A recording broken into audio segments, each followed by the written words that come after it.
ఎవని పేరైనను జీవగ్రంథమందు వ్రాయబడినట్టు కనబడని ఎడల వాడు అగ్నిగుండములో పడవేయబడెను.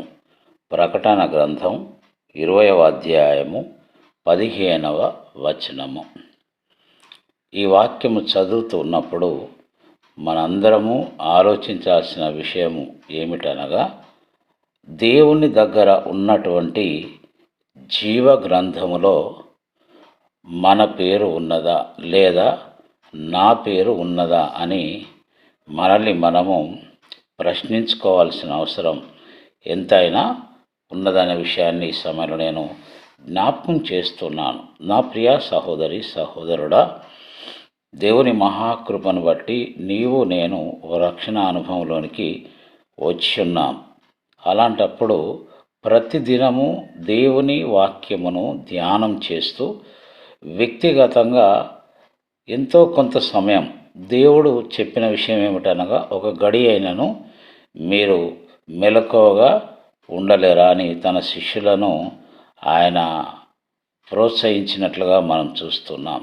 అనగా ప్రతిదినం దేవుడు అనుగ్రహించే 24 గంటల్లో ఒక గంట అయినా మనం దేవుని సన్నిధిలో ప్రార్థన చేయాల్సిన వారమై ఉంటున్నాం. అలా ప్రార్థన చేస్తూ ఆయన మనకు అనుగ్రహించిన ఉన్నతమైన ఉచితమైన రక్షణను కడు భయముతో వణుకుతోటి కాపాడుకుంటూ కుటుంబ ప్రార్థనను కొనసాగిస్తూ వీలైనంత మట్టుకు మనకు ఎదురయ్యేటువంటి ప్రతి ఒక్కరికి ఆయన సత్య సువార్తను మనము ప్రకటిస్తూ ఉండాలి.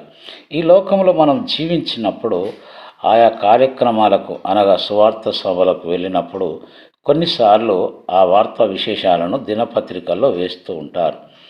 తెల్లవారి పత్రికలో మన పేరు లేకపోతే, ఆ విలేకరి రాయకపోతే, అయ్యో నా పేరు రాలేదండి అని మనము బాధపడుతుంటాం.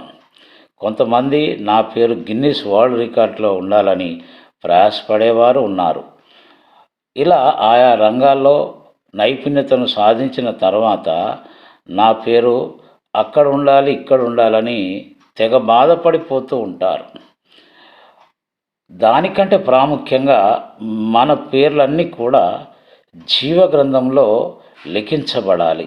ఒకవేళ ఈ లోకపరమైన రికార్డులలో మన పేరు ఉన్నా లేకపోయినా, దేవుని దగ్గరున్న జీవగ్రంథంలో మన పేరు లేకపోతే పరిస్థితి ఏంటి? ఇక్కడ మనం చూస్తున్నాం కదా, ఎవని పేరైనను కింద ఎవడైనను అని ఉంది.